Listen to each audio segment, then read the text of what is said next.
Welcome to the Toucan Talks podcast, brought to you by Kickstart Collective. Join us as we talk to local Wilmington business owners about what has led to their successes, challenges, and more. No question is off limits as we bounce from topic to topic. And this podcast is brought to you by Kickstart Studios. Kickstart Studios is Wilmington's newest video podcast studio. Equipped with multiple camera angles and an in-house producer, creating a high-quality video podcast has never been easier. Don't let the tech and gear learning curve hold you back from jumping into podcasting or created video content any longer. Our team takes care of it all for you so you can focus on the message you want to share. You simply show up, record, and receive the final product. No more wasting time setting it up and breaking down the gear, setting up lights, or doing sound checks on your own. Our in-house producer will have everything set up and ready to go for you. Check us out at Kickstart Studios. Welcome to Toucan Talks. This is our first minisode of 2024. So we are going to bring you the ins and outs of marketing for this year. So basically what we're going to do is we have all of our topics in a can. We're going to take turns drawing them, and then we're going to talk about it, if it's in or out and why we think so. And it's going to be a great time. Let's do it. All right. I'll go first. I'll take I don't know if it's the honors or the punishment. Okay. Noisy messaging. In or out? Out. Out. Out for 2024. It's gone.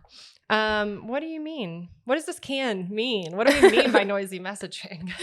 Well, mainly in reference to like digital ads and digital content, there is already just so much stuff out there that you kind of got to be really strategic with the copy and the messaging that you use to kind of cut through everything that's out there. Yeah, for sure.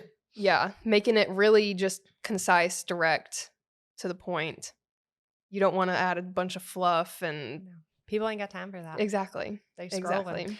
I think that's a good point. And I think when you're creating content, even like when we're doing it for ourselves or for clients, like we have to remember, just because we feel like we're seeing this over and over and over and over again, and it, like you get tired of it as the content creator yourself, like the people that you're serving it to, one, they're not seeing every piece of content, and two, they're seeing it amongst everything else. So they're not getting tired of it. They need the repetition to really understand what your brand is, what your services are, and benefits and all that. So, especially now too, with the way that algorithms are, you do see so many ads when you're scrolling. Yeah. So you've got to find a way to stand out and reach the people that you're trying to reach. Yeah. Just say it. Find your messaging, and then just keep saying it. Exactly. Until you're so tired of it. Then you can modify it slightly. Yeah. Okay. Cool. You want to draw? Sure. Okay. Never used the cans before. Really? Yeah. Have I always hoarded the cans? I'm so sorry. Okay. Updating SEO. Ooh. In or out? Oh, it's in. Sorry. I was just going to. It's way in. It's way in. It's so in. I wasn't even going to answer. It's so obvious that it's in. Yes. So I think for this year, what is interesting about SEO, I guess two things. One, there was a lot of talk in 2023 about like, how does AI impact SEO if people are putting their topics in and having it like written for them. So that was interesting. I think what is more interesting moving into 2024 is just thinking of trends and consumer behavior is people doing like the voice to text for search. So instead of typing something in, or like, no, you're not gonna be like burger near me. Like you might type that in, but you're gonna like do it more conversationally if you're searching with like the voice. So that being said, how does that impact SEO? The like keywords need to be like long tail keywords, which is essentially longer phrases that people would search for or be more conversational. And so when that comes into like writing your content, you have to think, again, this is a little bit like personalizing it to yourself and your brand, but like almost like write it as you're like as you would Yeah. talk it.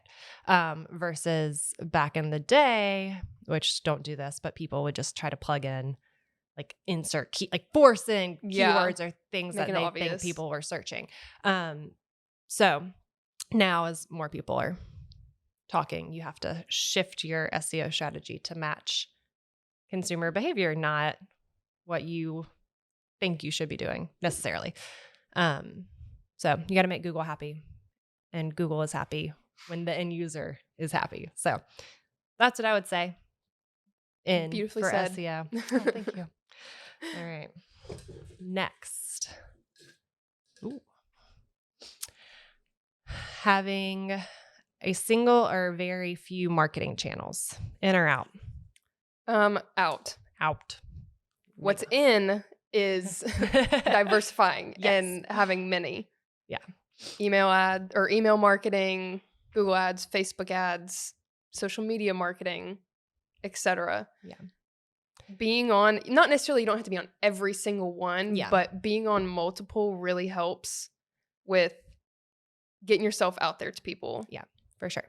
Yeah, I think because I feel like we were talking about this earlier, how like trends have ebbed and flowed, and I think we're ebbing back to where it was a few years ago. Yeah. But I feel like for a few years, people were like, focus on one channel, make it good, and like stop trying to be everywhere. And I agree, you don't need to be everywhere. But I think some people maybe took that a little too seriously. So it's like you're only on one channel, but then your customers are on other channels. Yeah. And if they go, they are looking for either, credibility or social proof or whatever, and you're not there, then it's weird for them, but it's bad for your business. Yeah, you could be missing out on opportunities in other areas. Yeah.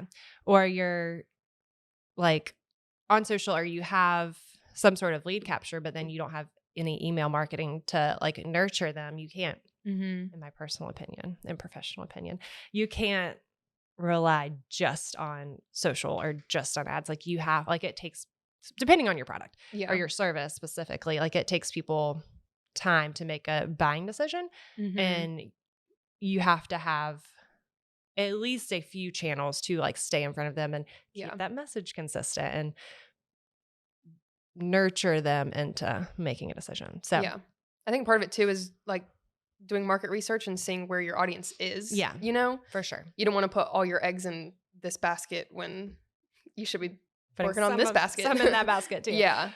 And I think like especially with the way content is now, like you can create one long form piece of content and break that out into a lot of different pieces for different channels. Pardon this interruption. I got an update from DoorDash. We have ordered lunch for this podcast. Very important. He is arriving. I said to leave it at the door. We'll update you on what happens. We know you'll be dying. DoorDash. But you can break your content out for, like, you could have a long form video on YouTube, and then you can break it out for social posts or write it up for a blog or, use little blurbs for email marketing, whatever makes sense for your customer journey and experience. Like, don't feel like you need to make 100 totally different pieces of content so you can be everywhere. Like, be strategic and smart. Yeah. And that'll build consistency. Anyways, with your messaging. Very true. Okay. All right. Let's do it. Next one. Oh. Annoying influencers. Oh my gosh. Sorry, but they're out. They're annoying. No. Yeah, but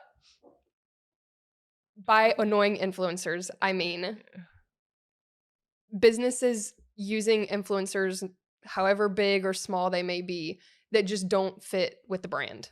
Yeah. That have nothing to do with the product or the service or whatever it may be. Yes. So they're just pushing product on you. And you're like, Yeah. I followed you because I liked your interior. Why are you trying Exactly. to sell me gummies for something? something to Yeah. help me sleep better? Exactly. So I think from a business perspective, it just means doing your research and finding influencers, micro, Yes. bigger, however big, that have a very targeted audience that almost not a cult following, but people like that niche. Yes, Niche. yes. Yes. that enjoy them and connect with them so Yeah. that that you'll connect with their audience. Yeah, for sure. I think, finding the right fit for the brand, even if they have a smaller like audience, like the influencer has a smaller audience, their people are probably a little bit more bought in and trust them more than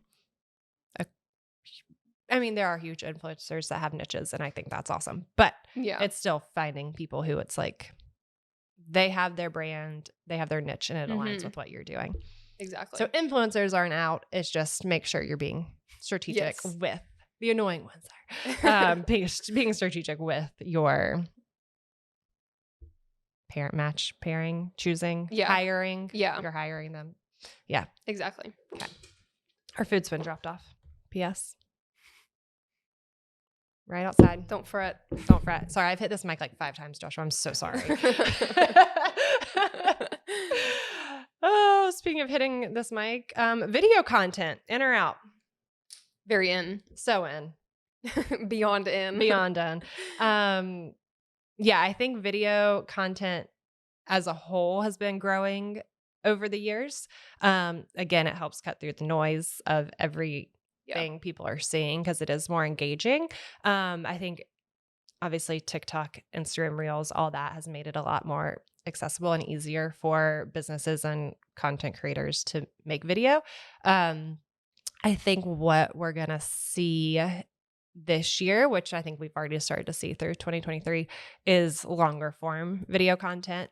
And video content that is a little bit more educational. I was listening to something this past week, and they're saying their opinion with like, as the economy is potentially going to slow down a little bit this year, that more people are going to turn to free resources for like educational purposes, or like business owners learning, business things, tapping into like YouTube videos or podcast videos that it's free to consume and they can still learn what they need to learn, but they're not necessarily investing like money into like, maybe it's still courses, but not like expensive, like uber expensive things. They're going to tap into the free resources that are available, and video is, going to be one of those bigger things. Yeah.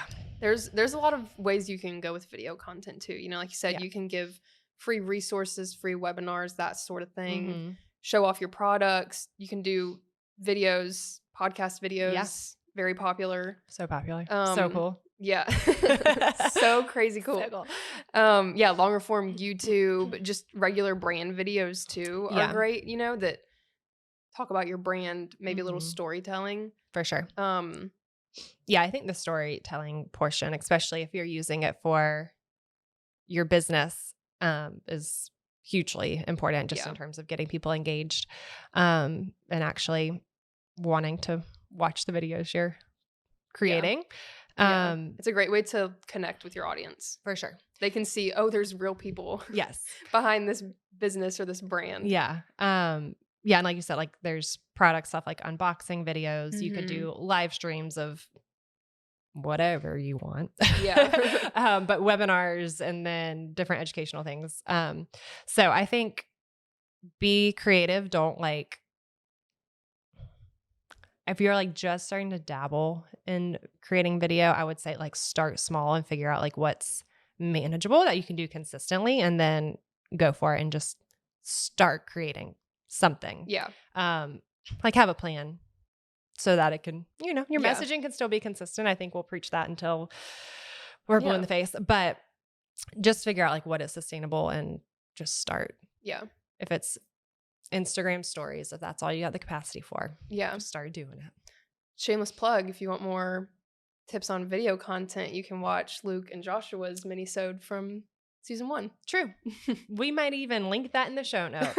There you go. Gosh, that wasn't planned. Good call. Good shout out. Just serving these viewers what they need from the video standpoint. Oh yeah. Love it. Okay. I think it's your turn. Me next. Okay. User-generated content. It is so in. If you are like, what the heck is user generated content? It is content usually via social media that your clients or customers have created and are sharing on their own, but about your company or product or whatever. So this is always like, I'm going to say it's always in, Yeah. but I think even more so this year as use the word authenticity, with True. the prevalence of AI generated content in it. I think that one, there's like that personalization that people are starting to miss already. And then you add user generated content. It basically is just giving like an unbiased person's opinion of your product for originally their audience because they're sharing it, but then you have the opportunity to either reshare it or you can reach out and actually, if it's a video file or photos, reviews, get that content and promote it on your own socials or website or in emails. But I think it just goes back mostly to credibility. And if you're like, that sounds cool, but how do I get user generated content? Well, you can ask. Yeah. Do challenges online. You can still utilize hashtags if you wanted. Yeah. You can start a trend, get other people to hop on and make similar videos about your product, service, whatever it could be. Yeah. I think, some of it will happen organically, but if it's like you want to prioritize it, like you're going to have to ask. Yeah. And don't be sleazy about it. But, especially if it's like e-commerce or you have like follow-up emails after a purchase or service is done, like you can ask in that, like, hey, share. We'd love to hear your opinion. Share about it on social and tag us so that you see it, so you have the opportunity to reshare it. But you're also encouraging them, if they had a positive experience, to share about it to their friends. But yeah, like I said, social media, like giveaways. I feel like it was a trend for a little bit of like posting and tagging, and then the best image would win or something like that. So, you can always offer incentives. To post. Yeah, for sure. So yeah, I don't know. Anything else? User generated content? No, it's great for, again, personalizing, building credibility, kind of creating like a community almost online with the people that are making the content and then their audiences, Yeah. I like it. Love it. Okay. Let's see. Is our last one? We got a few more. Unless we want it to be our last one. Oh, no. Because our DoorDash has been delivered from Drift and we're hungry. This is a great segue. Personalized content. Oh, yeah. I feel like that ties into almost all of our points that we've made so far. So is it in or out? Very in. So in. No, you're right. It does have a good umbrella for everything we're talking about. So I think this goes in two directions. Do you want to talk about like personalizing it to your own brand and you as the business owner? And then I can talk about plot twist, using AI to personalize. Yeah. So personalized content is very in across all marketing channels, but I think especially with like social media content. TikToks, Instagram Reels, video content, that sort of stuff. It's great to, again, let people know that there's an actual human behind the brand. And I mean, utilizing like funny trends is great. Make sure it fits your brand actually, and it's not just like coming totally out of left field.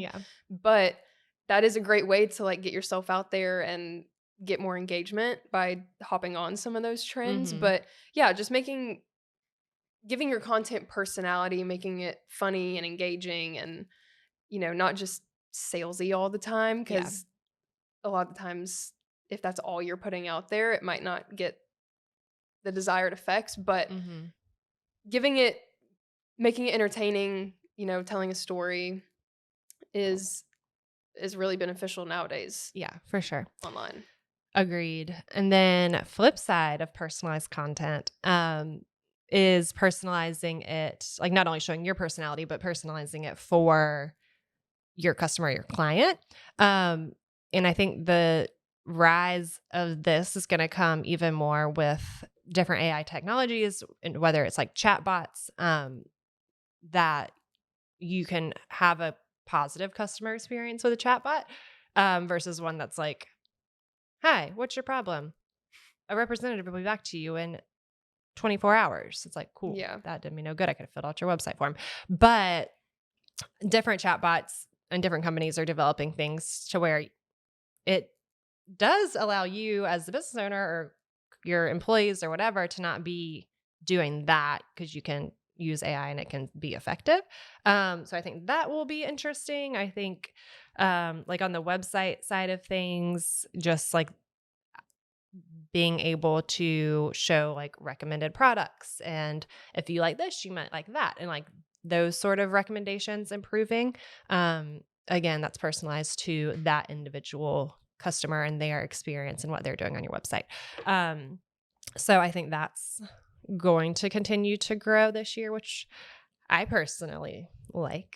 I'm like, don't make me search for things. Show me what I'm going to like. And let me buy it. Like, let's do this. Yeah. Yeah, I think it's a good time to let your personality shine, and then when appropriate, use AI and technology to personalize the experience for your customer. Yeah. All right. I think we have one more. All right. Yeah, just one more. Oh, was I supposed to let you draw that? Oh, it says email marketing. email marketing. Email marketing. It's in. It's always in. It's going to forever be in, if you ask me. Not changing my ways on that stance. But for real. But really. Coming to 2024, there are changes on the compliance side of things, which I don't think is going to probably apply to most of our listeners, because it's for people who are sending 5,000 emails or more a day. Yeah. It's a lot of emails. It's a lot. But maybe you are, if you have a huge list and you're e-commercing, just shooting off emails. I don't know. I'm not going to. If you are, more power to you. Let's do it. But the changes that are coming for people who are sending a ton of emails, within like your emails actually landing within like Google, Gmail, and Yahoo and all that fun stuff, is you're going to have a custom domain. So you can't be like at gmail.com. You're going to have to be like at yourbusinessname.com or at blah, blah, blah, blah. The main reason I'm pointing this out is because that's good for any business, no matter what. It will, having your own custom domain on like the email that you're sending your mass emails from is going to get you through more spam blockers anyways. And it's just good for branding and like credibility. It just makes it look legit that you're willing to spend $12 a month to have your custom email. So if you don't, and you're like, I don't send 5,000 emails a day, it's okay. But I would highly recommend, especially like if they're putting this compliance in effect for like larger businesses, it's going to eventually trickle down. Like maybe not this year, maybe not next year. So go ahead and do it. It's good for your business. It's good for your branding. It'll make me happy. People are going to be more likely to open your email because it's going to look legit. If your domain, again, you're like .com or .co is the ending of the email address. And the other compliance change, there's a few, but the other one that I think is applicable to everyone is they're going to require those larger senders to have a one-click unsubscribe option, which I think is great because I hate having to click and then get to the landing page and click. Just, I want to unsubscribe me. So again, that might be something that's coming down the line for other people. Your email, like mass email provider, would probably be the one that would enforce that change. So you don't really have to do anything, but just as a consumer, just know you're gonna be able to unsubscribe stuff way easier. And I think that's a win for all of us. Yes, for sure. Yeah. I mean, other than that, in terms of like other trends, there's again, making your emails more like customer centric, making the content relative. And you can do that through email automations or segmenting your list between like leads or customers or people that live in this region. I don't know, whatever makes sense for your business. Segmenting it and trying to customize your content to those different audience groups, I think will be important. And then as this is like two opposite trains of thought, doing more text-based emails that read a little bit more personal, like a letter, versus like over-the-top emails. But something cool that is like starting to happen in emails is making them interactive. So I know those are two very different things. Depending on your business and what you're doing and the purpose of the email, you might want to go one way or the other. But by interactive email design, it's not like you click on something and it takes you to a landing page where you actually like do your action. Like you can, they're like H&M. Yeah. Like H&M, for example, you can leave a product review directly in your email. Very cool. Like cool. So cool for them. I'll leave a review if I don't have to like do 5 extra steps. That's the thing, is like making it easier. Yeah. Make it easier for people. And then like they're never really, I'm so sorry. I've hit this mic 500 times. Not talk with my hands. But making it easy for people to do whatever that desired action is, I think is going to be important. But there's different applications and programs to where you could do like a quiz or a survey or have like the person add a product to their cart directly within the email. Like, so cool. Yeah. Again, I love it for us as consumers and as people that do email marketing. And for those of us that are impulse shoppers. Yeah. Add it to your cart. Yep. Done. So there's just options there. Like as you're thinking through, like I think that for like service-based industries, like the surveys and like reviews, I think is super cool. Because if you need like customer feedback, you can do it right in the email without requiring any extra steps. So, I think that's exciting. And then within email marketing, we were talking about this earlier, but like being able to email and SMS marketing together. So you're hitting them in their email, but then also with text. Because text messaging is, I don't want to say always, but is more likely to get an open rate because someone's going to open their text. You've always got your phone on you. You always got your phone on you. You're going to see it as long as those first few words are pretty catchy. It's easy to click to open it. Yeah. Versus like an email, it's very easy to just delete it. Yeah. I mean, there are a few brands that I follow that I don't need to shop regularly, and I will swipe to delete their text without opening it. So I'm the worst. That's okay. But in general, most people are going to open the text to move it to so that the notification goes away. Yeah. So they're at least going to see your message. Yeah. And if it's good and they're, it's the right time for them to buy, they're more likely to click through. So yeah. Or if they see enough texts, like, then this must be good. Yeah. Yeah. They really want me to know about this 70% off right now. Which got me a few weeks ago. But anyways, so yeah, doing those in conjunction, or if you're like having success with email marketing, but you kind of want to see, if you can improve some of those metrics, maybe tapping into some SMS, which is text messaging, essentially marketing, would be worthwhile. So yeah.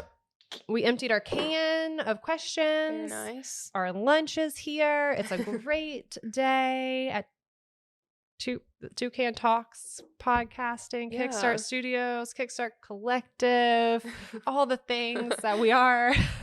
I don't know. Any closing thoughts, ins and outs of marketing 2024? I think the overarching message is with 2024 is personalization. Yeah. Yes. Whatever you're doing, make it personal. Yeah. Make it fun. Yes. I agree. I like it. Josh, anything you want to add? Any trends you're seeing that we didn't hit on the video side of things, or? I think we're good. I see those one trends where there's like someone doing a very basic task. Oh yeah. It's like 7 seconds long. Yeah. You have to click it and caption. True. Yes. That's a way to play on True. a little bit. Yeah. So he was saying, I don't know. I stole your mic, I think. Is like videos, mostly on social, but it's just like someone Instagram doing, Reels. a task, but then you have to like hold it to read through like the caption and the text. So yeah. That'll force some engagement, especially if you got a good like hook in there. And again, it's a way to use video that's not overwhelming or like, oh my gosh, how do I do this? So yeah, that's a good one. Very good. All right. Well, thank you guys for joining us for this very first minisode of Toucan Talks for 2024. We hope you guys found this stuff helpful. But if there's anything we can do to help you on the marketing side, feel free to reach out to us. Our website is kickstartcollective.co. And you can, subscribe to this podcast. Oh, have we pitched the Instagram? We started another Instagram account, folks. Just for this lovely podcast. So if you aren't following Toucan Talks podcast on Instagram, you should do that because that's where we're going to share new episodes, some of the funnier little blips that happen, and all that good stuff. So do that. You can sign up for our email at kickstartcollective.co. Subscribe on YouTube, Spotify, Apple Podcast. We got it up and working on there. So it's going to be a fun season. Thanks for tuning in to another episode of Toucan Talks, brought to you by Kickstart Collective. If you loved this episode, be sure to subscribe wherever you watch podcasts and follow Kickstart Collective on Instagram at Kickstart Collective.